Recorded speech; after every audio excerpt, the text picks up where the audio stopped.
وزي ما في مخلوقات وشوشها قاسيه وشرسه اللي دايما على طول مكشره والضحكه مفرقه وشها، سبحان الله في برضه مخلوقات ربنا جعل في وشها القبول والبراءه.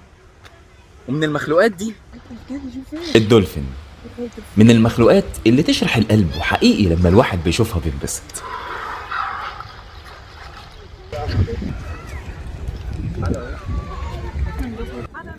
وسبحان الله دايما تحس ان وشه مبتسم. واعتقد يا جماعة ان مفيش حد ما بيحبوش. ومعلومة سريعة كده بس للي ما يعرفهاش، الدولفين من الحيوانات مش من الاسماك، لاني بلاقي ناس كتير جدا بتقول سمك الدولفين. لا، هو حيوان الدولفين لانه من الثدييات. وقبل ما احكي لكم قصة المكان، تعالوا نشوف اقوى واجمل حاجة انا شفتها في اليوم ده.